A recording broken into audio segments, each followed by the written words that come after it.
तो बच्चों स्वागत है क्लास 12th में। आज हम आप लोगों को सिखाएंगे कि विमीय सूत्र कैसे निकाला जाता है। तो आइए सीखते हैं। विमीय सूत्र निकालने के लिए सबसे ज्यादा खास हमारी तीन ये भौतिक राशियों का होना आवश्यक होता है, क्योंकि हम जो विमीय सूत्र निकालते हैं वो एम, एल और टी के रूप में निकालते हैं। तो इन भौतिक राशियों का होना अति आवश्यक होता है। तो देखिए बच्चों, द्रव्यमान जिसको हम अंग्रेजी में मास बोलते हैं, तो हम इसको एम से प्रदर्शित करते हैं। और लंबाई को हम लेंथ बोलते हैं, तो इसको हम एल से प्रदर्शित करते हैं। और समय के लिए हम टाइम बोलते हैं, और टाइम को हम टी से प्रदर्शित करते हैं। तो इस प्रकार हम यदि चाल की विमा निकालें, किसकी निकालना है बेटा? चाल की विमा निकालें, तो चाल बराबर क्या होता है हमारा? दूरी बटे समय। तो देखिए, अब दूरी का मात्रक क्या होता है? तो बच्चों चाल बराबर होता है हमारा दूरी बटे समय। तो सबसे पहले हम दूरी का मात्रक क्या होता है? हमारा मीटर होता है, और मीटर को हमने अभी आपको बताया कि एल से प्रदर्शित करेंगे, और समय के लिए हम टी से। तो यहां हम लिखेंगे दूरी का मात्रक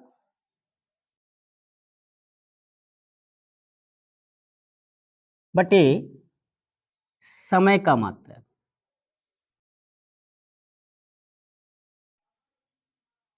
समय का मात्रक। अब दूरी का मात्रक क्या होता है हमारा? मीटर। और समय का मात्रक होता है हमारा सेकेंड। और मीटर के लिए हम एल से प्रदर्शित करते हैं, और समय के लिए हम टी से प्रदर्शित करते हैं।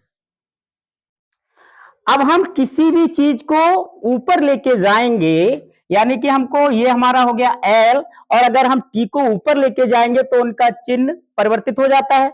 अब टी यहां प्लस में है, तो ऊपर जाके माइनस में एक पावर हो जाएगी, जिसके साथ कुछ नहीं होता है तो उसके साथ एक होता है। लेकिन इस प्रकार ये विमा इसकी चाल की हो गई, लेकिन हमको लिखना कैसे है? एम एल टी के रूप में। तो हम इसको कैसे लिखेंगे बेटा, ये आप ध्यान दें। एम की पावर हमारी 0 हो जाएगी, और एल रहेगा, और टी माइनस 1 रहेगा। आप बच्चों, आपको लगता होगा कि एम की पावर 0 है ऐसे, तो किसी भी भौतिक राशि की पावर जो 0 होती है, तो उसका जो मान होता है वो होता है 1। और जब हम 1 से किसी का भी हम मल्टीप्लाई करते हैं तो वही प्राप्त हो जाता है। तो ठीक है बच्चों, तो चाल की जो विमा होती है वो हमारे एम की पावर 0 एल टी माइनस 1 होती है। अब आगे हम किसी और भौतिक राशि की विमा निकालेंगे। जैसे आप आयतन को ले लो, आप आयतन की विमा निकालनी है हमको। किसकी? आयतन की। तो आयतन बराबर होता क्या है? आयतन बराबर क्या होता है? आयतन का मात्रक क्या होता है?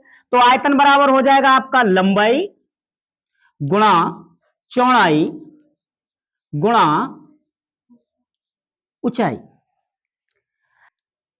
तो आयतन बराबर होता है हमारा लंबाई गुणा चौड़ाई और ऊंचाई।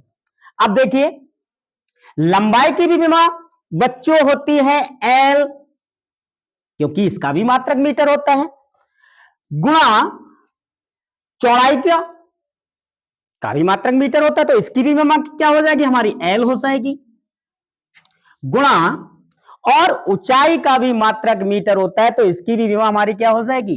एल हो जाएगी। अब हम मल्टीप्लाई इसको करेंगे तो गुणा में घाते जुड़ जाती है, तो बराबर हमारा हो जाएगा एल की पावर 3। लेकिन हमको लिखना क्या है? एम एल टी के रूप में। तो इसकी विमा जो आयतन की निकल के आएगी वो एम की पावर 0, एल की पावर 3 और टी की पावर 0। और हम आपको पहले भी बता चुके हैं कि किसी भी भौतिक राशि की जो पावर 0 होती है, तो उसका मान हो जाता है 1, और 1 की मल्टीप्लाई हम किसी से करते हैं तो हमारा वही प्राप्त होता है। ठीक है, तो अब आयतन की विमा आपके समझ में आ गई होगी बच्चों, और चाल की भी हमने आपको बताई। कुछ हम भौतिक राशियां आप लोगों को बच्चों देंगे, उनकी विमा आपको निकालनी है, और आप कमेंट करके बताएंगे कि आपको विमा निकालना आप सीखे या नहीं। तो बच्चों, कुछ भौतिक राशियां हैं जो कि जिसकी विमा आप लोगों को निकालनी है, आप कमेंट करके आप जरूर बताएंगे। जैसे वेग है, बल है, कार्य है, शक्ति है, दाब है, इनकी विमा आप निकालेंगे। अगर कोई आपको समस्या आती है तो आप कमेंट करके बताएंगे, हम कल आपको इन सभी की विमीय सूत्र बहुत ही आसान तरीके से आपको हम सिखाएंगे।